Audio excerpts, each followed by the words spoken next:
আসসালামু আলাইকুম এভরিওয়ান, কেমন আছেন সবাই? প্রতিদিনের মতো আজকেও হাজির হয়ে গেছি ব্লগ ভিডিও নিয়ে। তো আশা রাখছি সবাই ভালো আছেন এবং ভালো থাকবেন। তো আজকে আসলে আমার লাল চিড়িটাকে তো আমি আগেই বসাইছিলাম, আর সেটা কতগুলো ডিম হয়েছিল এবং কতগুলো ডিম দিয়ে বসাইছি, কিভাবে বসাইছি সম্পূর্ণটাই আপনাদের দেখাচ্ছি। তো আজকে আমি আবারও আর একটা মুরগি বসাবো। তো সেই মুরগিটা মাশাআল্লাহ আমার অনেকগুলো ডিম দিয়েছে, অনেকগুলো প্রায় 15টার মতো। তো যাক, এবারই আমার প্রথম কিন্তু ও এতগুলো ডিম দিল। তো আমার এই মুরগিতে কতগুলো ডিম দিল আর সব কিছুই যে আমি বসাবো তা নয়। তবে আমি এখানে ২০ ডিম দেখে বসাবো। তো কীভাবে ২০ ডিম দেখে আমি ডিমগুলোকে কুচে বসাবো, তো সম্পূর্ণটাই আপনাদের দেখাচ্ছি আজকে। তো আমার আগের ভিডিওতেও আমি এভাবে দেখাইছি, একটা অন্ধকার ঘরে এইরকম করে লাইট অফ করে দিয়ে ডিমগুলো দেখার প্রসেস করেছি। তো আপনারাও এভাবে ট্রাই করে দেখবেন। তো আসলে যেহেতু রান্নার ভিডিও আমি প্রায় দেই বা আমি আমার ব্লগ ভিডিও ছাড়ি, তো আজকে আমার কাছে ভিডিও করার মতো কিছু ছিল না, যার কারণে আজকে এটা আমাকে দিতে হলো। তো এই যে আমি যেহেতু একাই ভিডিও করছি, আসলে একটু সমস্যা হচ্ছে। তো এই যে আমি ডিমটা নিয়েছি, আর আপনারা এখানে একটা ছোট ফোন নেবেন বা লাইট নেবেন বা টর্চ যেটা, সেই ছোট ফোনগুলো নেওয়ার পরে যে এইভাবে ডিমটা ধরবেন, আর ডিমের মধ্যেখানে দেখবেন যে এইরকম একটা কালো দাগ। আমি আমার আগের ভিডিওতেও বলছি এভাবে যে একটা কালো দাগ, আর এই যে লাল টকটক একটা থাকবে, তখন বুঝবেন যে আসলে এটা বিষ ডিম। তো আমার কতগুলো বীজ ডিম পেলাম আর কতগুলো বীজ ডিম ছিল না, সম্পূর্ণই আজকে আমার এই ভিডিওতে দেখতে পাবেন যে আসলে আমি কতগুলো বীজ ডিম পেয়েছি আর কতগুলো বীজ ডিম ছিল না।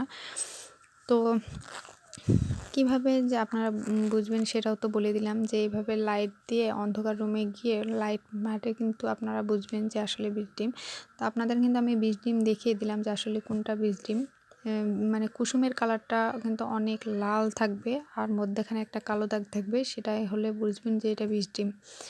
আর যদি এরকম না কিছু থাকে তাহলে বুঝবেন যে আসলে এটা বীজ ডিম না, মানে আসলে মোরগ কোনোভাবেই এটার সংস্পর্শে আসেনি। তো যাক, এই যে আমার আসলে এই ডিমগুলো কিন্তু আমার বীজ ডিম না। তো আপনাদের কিভাবে এই ডিমগুলো যে বীজ ডিম না, আমি তাও আপনাদের সামনে দিয়ে পরীক্ষা করে দেখিয়ে দিচ্ছি। তো এই যে আবার আমি লাইট অফ করে দিলাম। লাইট অফ করার পর আমি ডিমটা নিব। নেওয়ার পর আবার আমি লাইট দিয়ে দেখাবো। এই যে দেখতে পাচ্ছেন যে আমার কুসুমের গাঢ়ত্বটা কেমন ছিল। আসলে কুসুমের গাঢ়ত্বটা খুব একটা ছিল না, হালকা। আমার পুরোটাই কিন্তু লাইটের সাদা দেখা যাচ্ছে, কোনো প্রকারের কিন্তু মানে লাল আছে, ঠিক আছে, কুসুম আছে। কুসুমটা যেহেতু প্রত্যেক ডিমেই থাকবে, কুসুম থাকবে, কিন্তু আসলে লাল গাঢ়ত্বটা থাকবে না সেরকম।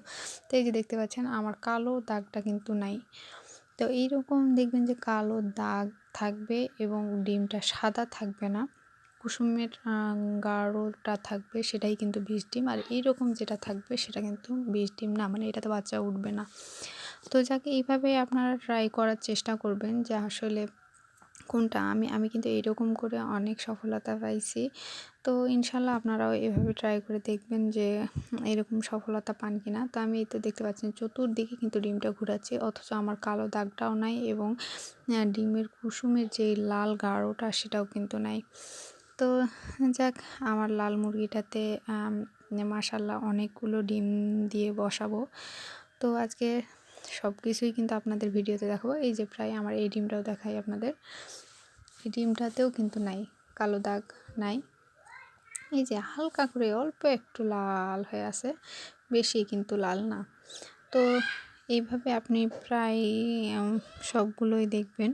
এই যে কোনো কালো দাগ বা কোনো লাল দাগ দুই সাইডে কিন্তু আমি দেখালাম, কোনোভাবেই কোনো দিকে নাই। তো আপনারা অবশ্যই এভাবে ট্রাই করে দেখবেন। আর এই তো আমার কালো মুরগিটার কাছে আমি চলে আসছি। আসলে এই মুরগিটাকে আমি কতগুলো ডিম দিয়ে বসালাম। কালো মুরগি আমার ইনশাল্লাহ আশা রাখছি আমার প্রায় ডিমগুলো বাচ্চা ওঠানোর জন্য প্রস্তুত হয়ে গেছে সে।